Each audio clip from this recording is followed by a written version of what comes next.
വസിച്ചാൽ അവൻ നമ്മിലും വസിക്കും. തായ്തണ്ടോടു ചേർന്നു നിൽക്കും ശാഖകൾ പോലെ നൽഫലങ്ങളേകും നാം അബൈഡേഴ്സ്. ദൈവത്തിൽ പ്രത്യാശ അബൈഡേഴ്സ്.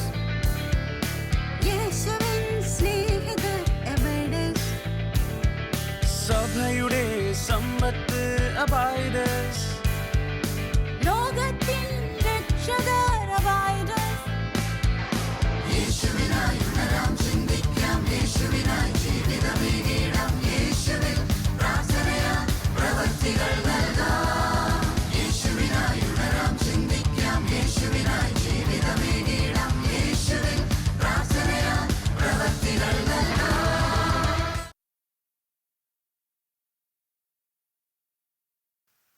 അടുത്തത് അടുത്ത ഒരുക്കം.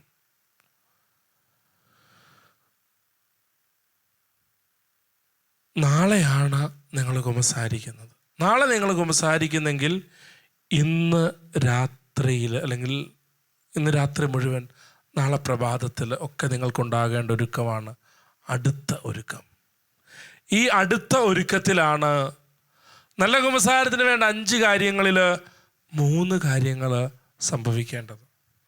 അത് നന്നായിട്ട് സംഭവിച്ചാലേ ഉള്ളൂ 4ാമത്തെ കാര്യം നടക്കുകയുള്ളൂ. അപ്പം അതുകൊണ്ട് അതാണ് ഇതിൻ്റെ ഒരു അടിസ്ഥാനം.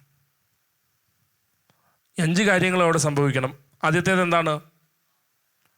പാപങ്ങളെല്ലാം അതിനെക്കുറിച്ച് യുവജന മതബോധന ഗ്രന്ഥം യുകാറ്റ് പറയുന്നത് ഇതാണ്: മനസാക്ഷി പരിശോധന. പാപങ്ങളെല്ലാം എങ്ങനെ ഓർക്കണമെന്നാണ് പറഞ്ഞിരിക്കുന്നത്? ഒരു ക്രമം ഉണ്ടാകണം. നമ്മൾ സാധാരണ ഇത് ഓർക്കാറുള്ള എവിടെ വെച്ചാ? കുമ്പസാരക്കൂട്ടിൽ ലൈനിൽ നിൽക്കുമ്പോൾ. അല്ലെ തന്നെ ഞാൻ ആദ്യം നേരത്തെ പറഞ്ഞതുപോലെ സിസ്റ്റർ പഠിപ്പിച്ചു തന്ന ഒരു ലിസ്റ്റ് ഉണ്ട്. അതാണ് നമ്മുടെ ക്രമം. ആ ക്രമമല്ല. ദൈവകൽപ്പനകൾ 10, മൂലപാപങ്ങൾ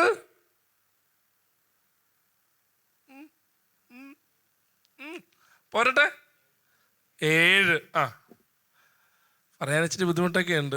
തിരുസഭയുടെ കൽപ്പനകൾ അങ്ങനെ ഓരോ ക്രമമുണ്ട്. അല്ലാണ്ട് അവിടെ ലൈനിൽ നിന്നിട്ട് ഇങ്ങനെ ചൊറിഞ്ഞ മാന്തിയല്ല ഒരുങ്ങേണ്ടത്. ഇതിങ്ങനെ ഒരു ഓർഡറുണ്ട്. കൽപ്പന 10, മൂലപാപങ്ങൾ, തിരുസഭയുടെ കൽപ്പനകൾ, ഇതിങ്ങനെ എടുത്തു വെച്ച് ഒരുങ്ങണം ഒരു ക്രമത്തിൽ. അതിനെക്കുറിച്ച് യുവജന മതബോധന ഗ്രന്ഥം അതിൻ്റെ 232ാമത്തെ ചോദ്യോത്തരമാണെന്ന് എനിക്ക് തോന്നുന്നു. ഡയറിയിൽ കിടപ്പുണ്ട്. 232ാമത്തേതായിട്ട് പറയുക മനസാക്ഷി പരിശോധനയെക്കുറിച്ച്. മനസാക്ഷി പരിശോധന സൂക്ഷ്മമായി നടത്തണം. പക്ഷെ അതൊരിക്കലും സമഗ്രമാവുകയില്ല. അത് വല്ലാത്ത കഷ്ടമാണല്ലോ. നമ്മൾ സൂക്ഷ്മമായി നടത്തണം, അത് സമഗ്രമാവുകയില്ലെന്ന്. അത് സമഗ്രമാക്കുന്നത് ആരാ? പരിശുദ്ധാത്മാവ്. അവൻ വരുമ്പോൾ നിങ്ങളെ പാപത്തെക്കുറിച്ചും നീതിയെക്കുറിച്ചും ന്യായവിധിയെക്കുറിച്ചും ബോധ്യപ്പെടുത്തും. ആ പരിശുദ്ധാത്മാവ് അത് സമഗ്രമാക്കിക്കൊള്ളും. സമയം കുറവാണെങ്കിലും അച്ഛനൊരു ഉദാഹരണം പറയാം. ഇവിടെ എബൈഡ് യുവജന ധ്യാനത്തിലെ പ്രേക്ഷിതനടുത്ത് ഇന്ന് ദിവസങ്ങളിൽ ഞാൻ ഈ മുഖം ഇവിടെയൊക്കെ കണ്ടായിരുന്നു. അവന് ഇപ്പം സെമിനാരി വിദ്യാർത്ഥിയാണ്. അവൻ്റെ സാക്ഷ്യം പറയുന്നത് ഇങ്ങനെയാണ്. അവനിവിടെ പണ്ട് ധ്യാനിക്കാനൊക്കെ വന്നിട്ടുണ്ട്. അവസാനം വന്നത് ഡിഗ്രിയൊക്കെ കഴിഞ്ഞ് 2 വർഷം ഇൻറ്റേൺഷിപ്പും 1 വർഷത്തെ ഇൻറ്റേൺഷിപ്പും ഒക്കെ കഴിഞ്ഞ് ജോലി ചെയ്യുന്നൊരു സമയത്താണ് അമ്മയുടെ നിർബന്ധത്തിന് വഴങ്ങിയ ധ്യാനത്തിന് വരുന്നത്. ഒരു ബാക്ക്ഗ്രൗണ്ട് പറയണം. 10ാം ക്ലാസ്സിൽ കഴിഞ്ഞപ്പോൾ സെമിനാരി പോകാൻ ആഗ്രഹിച്ച 10ാം ക്ലാസ്സിൽ ഫുൾ A+ ഉള്ള ആളാണ്. പക്ഷെ അന്ന് വീട്ടിലെ സാഹചര്യങ്ങൾ കൊണ്ട് സെമിനാരിയിൽ പോകാൻ പറ്റിയില്ല. ഒറ്റ മോനാണ്, പെങ്ങളുണ്ട്, വീട്ടിലെ പ്രാരാബ്ദങ്ങളുണ്ട്. അതുകൊണ്ട് വീട്ടുകാർ സമ്മതിച്ചില്ല. പോയിന്റ് അവൻ ഉപേക്ഷിച്ചു. ഡിഗ്രി +2 പഠിച്ചു. +2 ഫുൾ A+. അതിനുശേഷം ഡിഗ്രി പഠിക്കാൻ പോയി. ഡിഗ്രി പഠിക്കാൻ പോയത് മീഡിയ സയൻസ്, കേരളത്തിലെ പ്രശസ്തമായ ഒരു മീഡിയ കോളേജിൽ മീഡിയ സയൻസ് പഠിക്കാൻ പോയി. അവിടെ വെച്ച് അവൻ്റെ ജീവിതം ഒന്ന് കുഴഞ്ഞു മറിഞ്ഞു. അവൻ തന്നെ പറയുന്നതനുസരിച്ച് പോകാത്ത നാടുകളില്ല, ചെയ്യാത്ത പാപങ്ങളില്ല, അങ്ങനെ പൊയ്ക്കൊണ്ടിരിക്കുക. ഇവിടെ ധ്യാനിക്കാൻ വന്നു. എന്തിനാണെന്നറിയാവോ? മകൻ്റെ ഈ പോക്ക് കണ്ടിട്ട് അമ്മ പറയും, മോനെ ഒരു ധ്യാനം കൂടറ, നിനക്കൊരു മാറ്റം ഉണ്ടാകട്ടെ. എപ്പോൾ വീട്ടിൽ വന്നാലും അമ്മ ചെവിക്ക് സ്വസ്ഥത കൊടുക്കുകയില്ല. അപ്പോൾ അവൻ്റെ തീരുമാനം എടുത്തു, 5 ദിവസം ധ്യാനകേന്ദ്രത്തിൽ പോയി സുഖമായിട്ട് താമസിച്ചിട്ട് വരാം. അങ്ങനെ ചിന്തിച്ച് വന്ന ചിലരുണ്ട്. വീട്ടുകാരുടെ ശരണം വിളിക്ക് മറുപടിയായിട്ട് വന്നവർ അല്ലേ? അതുപോലെ അവനും വന്നത്. ഇതുപോലത്തെ ദിവസം ഒമറയെ അത്താഴത്തിന് ശേഷം കുമ്പസാര ഒരുക്കം, അവിടുത്തെ മെയിൻ ഹാളിലായിരുന്നു കുമ്പസാര ഒരുക്കം എന്നാ പറയുക. പോയപ്പോൾ അവനവിടെ ചെന്ന് ഒമറയ എന്തായാലും അവൻ പണ്ട് ധ്യാനിക്കാൻ വന്നപ്പോൾ അറിയാം 1 മണിക്കൂറാണ് ഒരുങ്ങാനായിട്ട് സ്വയം ഒരുങ്ങാൻ തരുന്നത്. അതിനാ സമയത്തൊന്ന് പുറത്ത് വിടുകയല്ലോ ഉറപ്പാണ്. അപ്പോൾ അവനെന്ത് ചെയ്തു, 2 ഷീറ്റ് പേപ്പർ എടുത്തു. ആ പോണ വഴിക്ക് ഗ്രോട്ടോയിൽ കയറി ഒന്ന് പ്രാർത്ഥിച്ചു. അവന് മാതാവിനോട് വലിയ താല്പര്യമാണ്, വലിയ വിശ്വാസമൊന്നും വേറെ കാര്യത്തിലെങ്കിലും ഇല്ലെങ്കിലും ജീവിതം താറുമാറായെങ്കിലും മാതാവിനെ കൂട്ടുവിട്ടിട്ടില്ലായിരുന്നു. അവൻ പ്രാർത്ഥിച്ചിട്ട് അവൻ വന്നിരുന്നു. 2 ഷീറ്റ് പേപ്പർ എന്ന് പറഞ്ഞാൽ ഏകദേശം ഈ വലിപ്പമുള്ള പേപ്പറായിരിക്കും നിങ്ങൾക്ക് അവിടെ പാപം എഴുതാൻ, അല്ലെങ്കിൽ ഇതുപോലത്തെ നോട്ടീസിൻ്റെ മറുപുറങ്ങളൊക്കെ ആയിരിക്കും നിങ്ങൾക്ക് വേണ്ടി കരുതി വെച്ചിരിക്കുക. അപ്പോൾ എന്നിട്ട് അവൻ 2 ഷീറ്റ് എടുത്തിട്ടിരുന്നു. അവൻ പറയും, 1 മണിക്കൂറിന് ശേഷം പ്രേക്ഷിതർ വന്ന് ലൈറ്റൊക്കെ ഓഫ് ചെയ്ത് എല്ലാവരും എഴുന്നേൽപ്പിച്ച് വിടുക. അവൻ്റെ കയ്യിൽ 24 നനഞ്ഞ പേപ്പറുകൾ ഉണ്ട്. ഈ 24 നനഞ്ഞ പേപ്പറുകളുമായിട്ട് ആണ് അവൻ പിറ്റേ ദിവസം കുമ്പസാരക്കൂട്ടിലേക്ക് പോയത്. അതവൻ്റെ ജീവിതത്തെ കീഴ്മേൽ മറിച്ചു. വീണ്ടും അവൻ്റെ കുഴഞ്ഞു മറിഞ്ഞ ജീവിതത്തെ വീണ്ടും എടുത്ത് കർത്താവ് തിരിച്ച് മറിച്ചിടുക. പിന്നീടുള്ള ശുശ്രൂഷകളിലൊക്കെ അവൻ വേറൊരു സ്വർഗീയ അനുഭൂതിയിലായിരുന്നു എന്നാ പറയുക. പഴയ ചിന്ത, 10ാം ക്ലാസ്സിലെ സെമിനാരി പഠനം വീണ്ടും അവൻ്റെ തലയിൽ വരികയാണ്. പിന്നീട് 2 വർഷത്തെ പ്രാർത്ഥനകൾക്കും ഒരുക്കത്തിനും ശേഷമാണ് 2 വർഷത്തെ പ്രാർത്ഥനകൾക്കും ഒരുക്കത്തിനും ശേഷം അവൻ കഴിഞ്ഞ ജൂണിൽ സെമിനാരിയിൽ ചേർന്നു. ഇവിടെ അവൻ പറയും, ആ കുമ്പസാര ഒരുക്കത്തിൻ്റെ സമയം അതാണ് അവൻ മാറ്റിമറിച്ചത്. നിങ്ങളുടെ ജീവിതത്തിൽ മാറ്റിമറിക്കലുകൾ സംഭവിക്കേണ്ട സമയമാണ് ഈ ഒരുക്കം. നമ്മൾ ഓരോ പ്രമാണങ്ങളെയും വെച്ചൊരു ക്രമത്തിൽ ഒരുങ്ങുക. അതിനുശേഷം സംഭവിക്കേണ്ട കാര്യമാണ് രണ്ടാമത്തേത്. എന്താണ്? പാപങ്ങളെക്കുറിച്ച് പശ്ചാത്തപിക്കുക. മനസ്താപം എളുപ്പമാണ്. നിങ്ങൾ വാങ്ങിയിട്ടുള്ള അനുദിന പ്രാർത്ഥന പുസ്തകത്തിലാണെങ്കിൽ അവിടെ ഒരു ആത്മപരിശോധന സഹായി കൊടുത്തിട്ടുണ്ട്. അതല്ലെങ്കിൽ നിങ്ങൾ കേട്ട ക്ലാസ്സിൻ്റെയൊക്കെ വെളിച്ചത്തിൽ പിന്നെ ഇനി നാളെയും നന്നായിട്ട് ഒരുങ്ങും. ഒരു ലിസ്റ്റ് ഉണ്ടാക്കി കൊണ്ടുപോകാം. യുവജന മതബോധന ഗ്രന്ഥം പറയുകയാണ്, കേവലം അധരസേവയുടെ അടിസ്ഥാനത്തിൽ മാത്രം ഒരുവൻ്റെയും പാപം മോചിക്കപ്പെടുകയില്ല. വെറുതെ ഒരു ലിസ്റ്റ് പോയി കുമ്പസാരക്കൂട്ടിൽ വായിച്ചത് കൊണ്ട് പാപം മോചിക്കപ്പെടുകയില്ല എന്ന്. മറിച്ച് ഹൃദയത്തിൽ അഗാധമായ മനസ്താപം ഉണ്ടാകണം. അത് ഈ ഒരുക്കത്തിൻ്റെ ഘട്ടത്തിൽ സംഭവിക്കണം. ഇങ്ങനെ ഓരോന്നോരോന്ന് എഴുതി ഒരുങ്ങിക്കഴിഞ്ഞിട്ട് നോക്കണം. ഒന്ന്, ഈ പാപം കർത്താവേ ഞാൻ ചെയ്തു പോയി, എന്നോട് ക്ഷമിക്കണേ കർത്താവേ. ഈ പാപം മൂലം നിന്നെ ഞാൻ വേദനിപ്പിച്ചതിൽ എന്നോട് ക്ഷമിക്കണമേ കർത്താവേ എന്ന് പ്രാർത്ഥിക്കണം. വീണ്ടും 3ാമത്തെ കാര്യം എന്താണ്? മേലിൽ പാപം ചെയ്യുകയില്ലെന്ന് ദൃഢമായി പ്രതിജ്ഞ ചെയ്യുന്നത്. അതിനെക്കുറിച്ച് യുവജന മതബോധന ഗ്രന്ഥം പറയുക, പരിഹാരം ചെയ്യാനുള്ള നിശ്ചയം എന്നാണ് പറയുക. എന്ന് പറഞ്ഞാൽ നന്നാകാമെന്ന ലക്ഷ്യമുണ്ടായിരിക്കുക എന്നത് അനുപേക്ഷണീയമാണ്. ഭാവിയിൽ ആ പാപം ആവർത്തിക്കുകയില്ല എന്ന ദൃഢപ്രതിജ്ഞയാണ് അത് എന്നാണ് യുവജന മതബോധന ഗ്രന്ഥം പറയുക. എന്ന് വെച്ചാൽ ചെയ്യാൻ സാധ്യതയുള്ള പാപങ്ങളുടെ പഴുത അടയ്ക്കുക. ചെയ്യാൻ സാധ്യതയുള്ള പാപങ്ങളുടെ പഴുതടയ്ക്കുക. ലിസ്റ്റ് എടുത്തു നോക്കി, 1ാമത്തെ പാപം, കർത്താവ് ഇത് എന്തുകൊണ്ടാണ്, ഏത് സാഹചര്യത്തിലാണ് ഞാൻ ഈ പാപം ചെയ്തത്?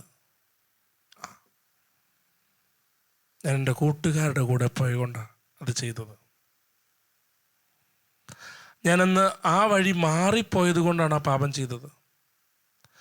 ആ വഴിക്ക് പോയില്ലായിരുന്നെങ്കിൽ എനിക്ക് ഈ പാപത്തിൽ വീഴേണ്ടി വരികയില്ലായിരുന്നു. ഞാൻ അന്ന് ഇച്ചിരി വിവേകപൂർവ്വം ഇപ്പുറത്തേക്ക് വേറൊരു ആളുടെ കൂടെ ആയിരുന്നു പോയിരുന്നെങ്കിൽ ഞാൻ ഈ അപകടത്തിൽ പെടില്ലായിരുന്നു. ഓരോ പാപവും മനസ്സിലാക്കുക, ഇതെന്ത് സാഹചര്യം കൊണ്ട് എൻ്റെ കൂട്ടത്തിലുണ്ടായി. തീരുമാനമെടുക്കണം മാറാൻ. ധൂർത്തപുത്രൻ, ഞാൻ പറഞ്ഞു ധൂർത്തപുത്രൻ്റെ ഉപമയിൽ ഇതെല്ലാം ഉണ്ടെന്ന് കേട്ടോ. ധൂർത്തപുത്രൻ എവിടെ വെച്ചാൽ പാപത്തെക്കുറിച്ച് ഓർത്തത്? പന്നിക്കുട്ടി ഇരുന്ന് അവിടെ ഇരുന്ന് ഓർത്തു, അവിടെ ഇരുന്ന് പശ്ചാത്തപിച്ചു, അവിടെ ഇരുന്ന് അവനൊരു തീരുമാനം എടുക്കുന്നുണ്ട്. മേലിൽ പാപം ചെയ്യില്ലെന്നുള്ള അവൻ്റെ പ്രതിജ്ഞയാണത്. ഞാനിനി എൻ്റെ പിതാവിൻ്റെ ഭവനം വിട്ടു പോരിയല്ല. പിതാവിൻ്റെ ഭവനം വിട്ടിറങ്ങിയതാണ് എൻ്റെ സകല അധപ്പതനത്തിനും പാപത്തിനും കാരണം. ചില കൂട്ടുകാരുടെ കൂടെ നടന്നതാണ് ഞാൻ ഇന്ന് തകർച്ചയിൽ കുത്തുകുത്തിയത്. ചില കാര്യങ്ങൾ എൻ്റെ ജീവിതത്തിൽ നല്ലതാണെന്ന് ഞാൻ കരുതിക്കൊണ്ട് നടന്നതാ, അല്ലേ? ഇൻ്റർനെറ്റ് നല്ലതാ, മൊബൈൽ നല്ലതാ, ഫേസ്ബുക്ക് നല്ലതാ, വാട്സാപ്പ് നല്ലതാ. പക്ഷേ അതിൻ്റെ വിവേകത്തോടെയുള്ള ഉപയോഗത്തിനുള്ളൊരു പക്വത എനിക്കില്ല എങ്കിൽ ഞാൻ എന്ത് ചെയ്യണം? അതുവഴിയാണ് എനിക്ക് തെറ്റ് വന്നതെങ്കിൽ കുമ്പസാരക്കൂട്ടി പോയി ആ തെറ്റേറ്റ് പറഞ്ഞാൽ മാത്രം പോരാ. ആ തെറ്റിൻ്റെ സാഹചര്യത്തെ ഒഴിവാക്കാൻ വേണ്ടിയിട്ട് ഞാനിത് കുറച്ച് നാളത്തേക്ക് ഉപയോഗിക്കുന്നില്ല, അല്ലെങ്കിൽ ഞാൻ എൻ്റെ ജീവിതത്തിൽ ഉപയോഗിക്കുന്നില്ല എന്നൊക്കെ തീരുമാനിക്കാനുള്ളൊരു ബലം വേണം. നമ്മൾ ആരെങ്കിലും സ്ഥിരമായിട്ട് പോകുന്ന വഴിയിൽ കുഴിയുണ്ടെങ്കിൽ എല്ലാ ദിവസവും ആ കുഴിയിൽ വീഴുവോ? ഇല്ല. എന്തു ചെയ്യും നമ്മൾ? വഴി മാറിപ്പോകും. ഇല്ലെങ്കിൽ നമ്മൾ നാട്ടുകാരെയൊക്കെ സംഘടിപ്പിച്ച് ആ കുഴി അങ്ങോട്ട് അടയ്ക്കും. അതുപോലെ ആയിരിക്കണം നിങ്ങളുടെ ജീവിതത്തിലും. ഒരു പാപം ചെയ്തു, പാപം എന്തുകൊണ്ട് ചെയ്തു എന്ന് മനസ്സിലാക്കി കഴിഞ്ഞാൽ ഇനി ആ പാപം ചെയ്യാതിരിക്കാൻ ആ സാഹചര്യത്തെ അങ്ങോട്ട് മാറ്റിയെടുക്കണം. ഇത്രയുമാകുമ്പോൾ ഒരുക്കമായി, അടുത്ത ഒരുക്കമായി. ഇനി എന്ത് ചെയ്യണം? ഞാൻ ഏറ്റവും അടുത്ത ഒരുക്കം കുമ്പസാരക്കൂട്ടിലേക്ക് പോകണം, കുമ്പസാരത്തിലുള്ള ജപം ചൊല്ലണം. അതാണ് ഏറ്റവും അടുത്തൊരുക്കം. ഇനിയാണ് യഥാർത്ഥത്തിൽ കുമ്പസാര കൂദാശ സംഭവിക്കേണ്ടത്. ആരംഭിച്ചു കഴിഞ്ഞു ഏറ്റവും അടുത്തൊരുക്കത്തിലൂടെ. കുമ്പസാരക്കൂട്ടിൽ മുട്ടുകുത്തിയിട്ട് ചെയ്യണം. അതാണ് നല്ല കുമ്പസാരത്തിന് വേണ്ട എത്രാമത്തെ കാര്യം? നാലാമത്തെ കാര്യം. പാപങ്ങളെല്ലാം വൈദികനെ അറിയിക്കുന്നത്. അതിലാദ്യത്തേത് വൈദികനെ അറിയിക്കുമ്പോൾ ചിന്തിക്കേണ്ട ചില കാര്യങ്ങൾ. കുമ്പസാരക്കൂട്ടിൽ നിങ്ങൾ ആദ്യം എന്താ പറയണ്ടേ?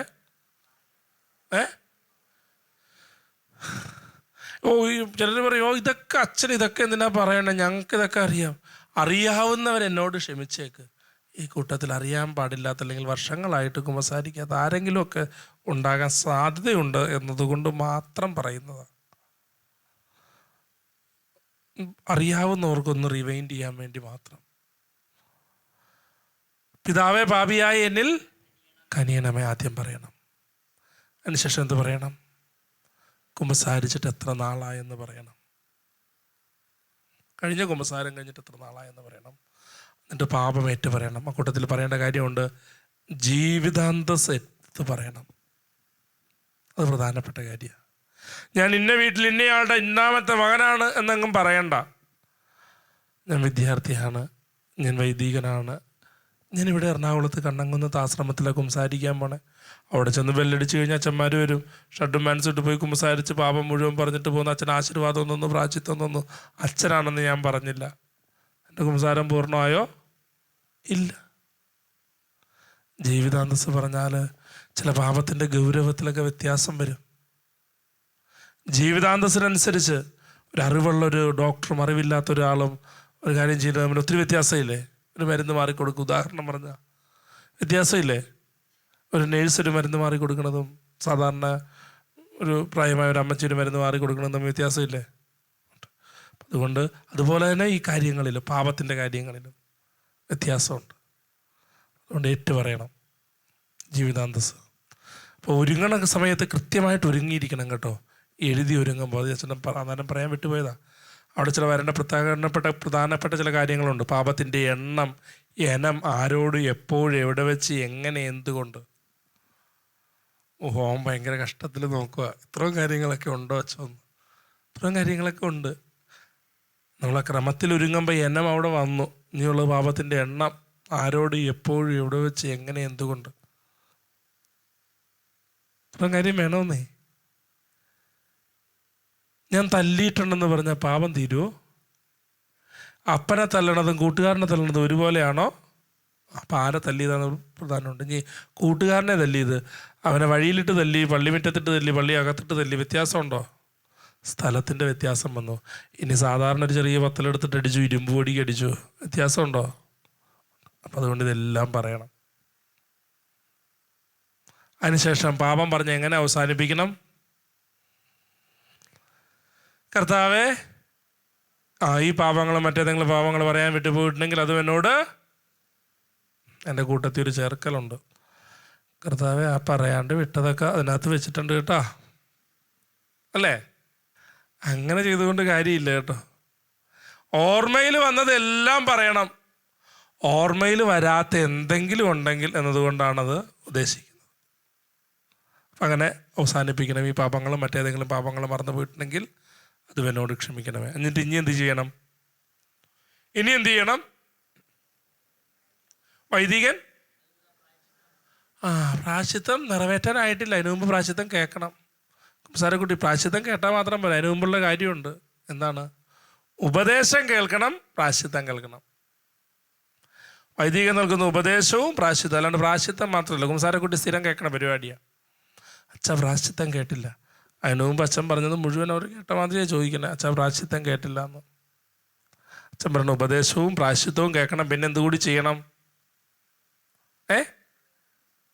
ആശീർവാദം സ്വീകരിക്കണം. അപ്പോഴേ കുംസാരം പൂർണ്ണമാവുകയുള്ളൂ കേട്ടോ. അത്രയും കാര്യങ്ങൾ അവിടെ ഉണ്ട്. അതിനുശേഷം എന്ത് ചെയ്യണം?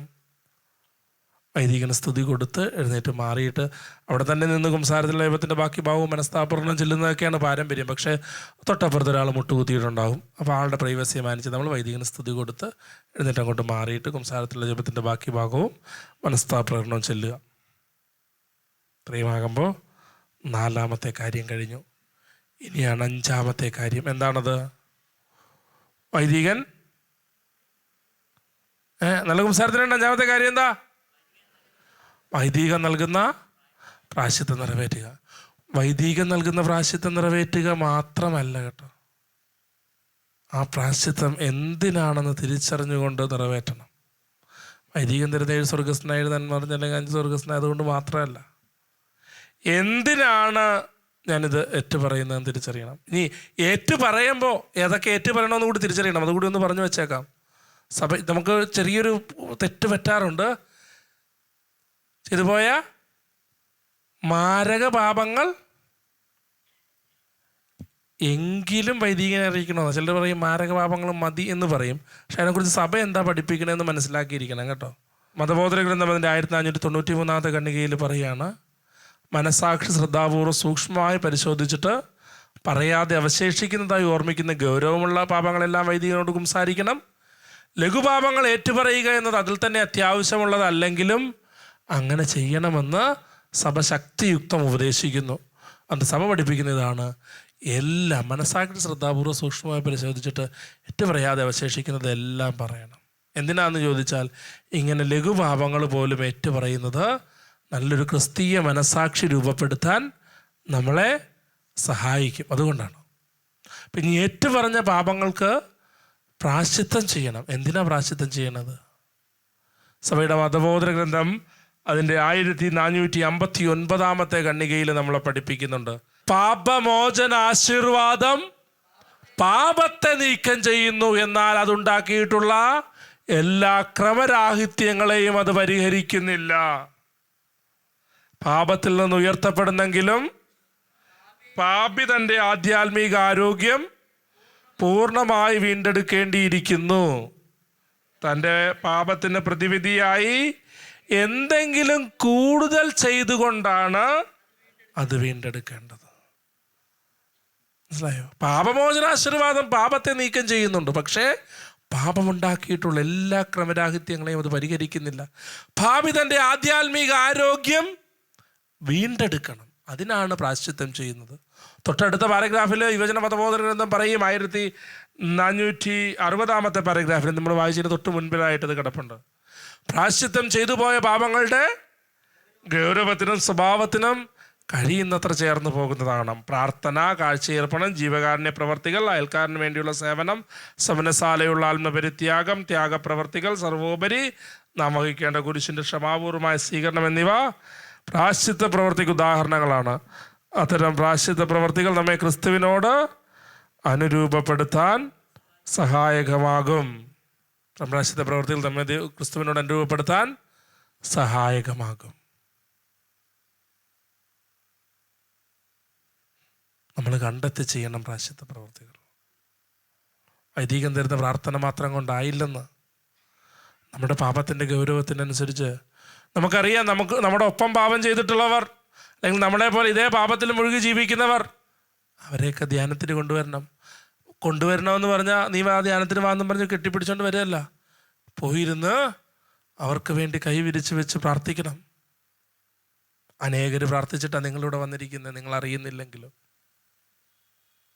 അതുപോലെ ഇനി മറ്റുള്ളവർക്ക് വേണ്ടി നീ പ്രാർത്ഥിക്കണം, നിന്നെ പോലെ പാപത്തിൽ കഴിയുന്നവർക്ക്. ചില പരിത്യാഗങ്ങൾ എടുക്കണം, ചില ഉപവാസം എടുക്കണം, നോമ്പെടുക്കണം. കണ്ണിലും കാതിലുമൊക്കെ വാരിപ്പുരട്ടി നടന്നതുകൊണ്ടും നിന്റെ മുഖം മിനുക്കിയത് കൊണ്ടും അതിൻ്റെ സൗന്ദര്യത്തിൽ ഭ്രമിച്ചത് കൊണ്ടും കാര്യമില്ല. നിന്റെ ആത്മാവിൻ്റെ സൗന്ദര്യം വീണ്ടെടുക്കാനായിട്ട് നീ ചെയ്യണം. ധൂർത്തപുത്രൻ തിരിച്ചു വന്നപ്പോൾ പിതാവ് എന്താ ചെയ്തത്? പുതിയ വസ്ത്രമണിയിച്ചു, മോതിരമണിയിച്ചു, ചെരുപ്പണിയിച്ചു. എന്താ ഇത്? അവൻ്റെ പുത്രസ്ഥാനം അവന് തിരിച്ചു കൊടുത്തു. മാമോദീസായിലൂടെ നമ്മളും ദൈവപുത്രസ്ഥാനത്തേക്ക് ഉയർത്തപ്പെട്ടു. അന്നൊരു വെള്ള വസ്ത്രമൊക്കെ തന്നായിരുന്നു, ഓർക്കണുണ്ടോ? ഇനി ഇതുപോലെ ഓർക്കാതെ കിടക്കുമ്പോഴും ഒരു വെള്ള വസ്ത്രത്തിലാണ് ഇടുന്നത്. ലത്തീൻ ആരാധനാക്രമത്തിൽ ഭയങ്കര സമയമില്ലാത്തതുകൊണ്ട് എനിക്ക് ഏറ്റവും ഇഷ്ടപ്പെട്ടൊരു സംഭവമുണ്ട് ലത്തീൻ ആരാധനാക്രമത്തിൽ. മൃതസംസ്കാര ശുശ്രൂഷയാണ്. അവിടെ ചെന്ന് ഇരിക്കുമ്പോൾ ഉണ്ടല്ലോ ചങ്കൊന്ന് പിടയ്ക്കണം. അച്ഛൻ ഓരോ ഇത് കാര്യം ചെയ്യുമ്പോഴും മാമോദീസായിൽ നീ സ്വീകരിച്ചതാണ് ഇതെന്ന് പറഞ്ഞിട്ടാണ് ചെയ്യണേ. മാമോദീസായിൽ നീ സ്വീകരിച്ച വെള്ള വസ്ത്രം, നീ സ്വീകരിച്ച തിരി, ക്രിസ്തുവിൻ്റെ പ്രകാശം നീ കാത്തു സൂക്ഷിച്ചു. അത് മുഴുവൻ ജീവിതാവസാനം കാത്തു സൂക്ഷിക്കേണ്ടവനാ നീ. പക്ഷെ പാപം ചെയ്തപ്പോൾ നീ നഷ്ടപ്പെടുത്തിയത് എന്താ? നിന്റെ ദൈവപുത്രസ്ഥാനത്തിൻ്റെ വസ്ത്രം. അത് ധൂർത്തപുത്രൻ തിരിച്ചു വന്നപ്പോൾ പിതാവ് അവനെ ആ പുത്രസ്ഥാനത്തേക്ക് സ്വീകരിച്ചതുപോലെ നിന്റെ പിതാവ് അവിടെ നിന്നെ പുത്രസ്ഥാനത്തേക്ക് സ്വീകരിക്കാൻ കാത്തിരിപ്പുണ്ട്. അപ്പോൾ നിനക്ക് ആ പുതുവസ്ത്രത്തിൻ്റെ അനുഭവമാണ് ഈ പ്രായശ്ചിത്ത പ്രവൃത്തികൾ നൽകേണ്ടത്. സ്വയം കണ്ടെത്തി എന്തെങ്കിലും കൂടുതലായിട്ട് ചെയ്യണം. ഇതുപോലെ യുവജന ധ്യാനത്തിൽ പങ്കെടുത്തൊരു പെൺകുട്ടി പറഞ്ഞത് ഇങ്ങനെയാണ്. അവൾ എല്ലാ ദിവസവും രാവിലെ വാട്സാപ്പിൽ എല്ലാവർക്കും വചനം അയക്കും. അവളുടെ സകല കോണ്ടാക്ട്സിലും ഉള്ളവർക്ക് വചനം അയക്കും. അതിൻ്റെ റീസണാണ് എന്നെ അത്ഭുതപ്പെടുത്തിയത്. കോളേജ് അവൾ ഡിഗ്രി കഴിഞ്ഞ് PG അഡ്മിഷൻ നേടുന്ന സമയത്ത് ഇവിടെ വന്നത്. PG പഠിച്ചുകൊണ്ടിരിക്കുന്നതിനിടയ്ക്കാണ് ഫോളോ പ്രോഗ്രാമിന് വരുന്നത്. അവൾ പറയും, ഈ ഡിഗ്രി പഠിച്ച കാലഘട്ടത്തിൽ ഹോസ്റ്റൽ ലൈഫായിരുന്നു. ഹോസ്റ്റലിൽ നിൽക്കുന്ന, ഞാനിത് പറയുന്നത് കൊണ്ട് ഹോസ്റ്റലിൽ നിൽക്കുന്നവരെല്ലാവരും അങ്ങനെയാണെന്നെങ്കിലും ഞാൻ അർത്ഥമാക്കുന്നില്ല. അവളുടെ വ്യക്തിപരമായ ജീവിതത്തിൽ അവൾ പലപ്പോഴും പാപം ചെയ്യാനിടയായത് മൊബൈൽ ഫോണിൽ ഈ വാട്സാപ്പ് വഴിയാണ്. അശ്ലീല ചിത്രങ്ങൾ ഹോസ്റ്റൽ ഗ്രൂപ്പുകളിൽ പ്രചരിച്ചിരുന്നത് ഈ വാട്സാപ്പ് ഗ്രൂപ്പ് വഴികളാണ്. അപ്പോൾ അതുകൊണ്ട് വാട്സാപ്പ് വഴി പലപ്പോഴും അശ്ലീലങ്ങൾ പകർന്നിരുന്നവർ. അതുകൊണ്ട് അവൾ തീരുമാനമെടുത്തു, ധ്യാനം കൂടി കഴിഞ്ഞപ്പോൾ എല്ലാവർക്കും ഏത് വഴിക്ക് ഞാൻ പാപം ഷെയർ ചെയ്തോ ആ വഴിക്ക് ഞാൻ ക്രിസ്തുവിനെ പകർന്നു കൊടുക്കും. അതവൾ ക്രിസ്ത്യാനികൾക്ക് മാത്രമാക്കിയില്ല, എല്ലാ ഗ്രൂപ്പുകളിലേക്കും അവളുടെ ഫോണിൽ ഏതൊക്കെ കോണ്ടാക്റ്റ് ഉണ്ടോ അതിലേക്കൊക്കെ അവൾ അയക്കും വചനം. നിങ്ങൾക്ക് രാവിലെ വചനം അയച്ചു തരുന്നവർ അതിന് പ്രായശ്ചിത്തം ചെയ്യണമെന്നെങ്കിൽ ഇനി ധരിച്ചേക്കരുത് കേട്ടോ. ഞാൻ ഒരു ആളുടെ എക്സാമ്പിൾ പറഞ്ഞതേ ഉള്ളൂ. അതുപോലെ നമ്മുടെ പാപത്തിൻ്റെ പരിഹാരം കണ്ടെത്തി ചെയ്യണം.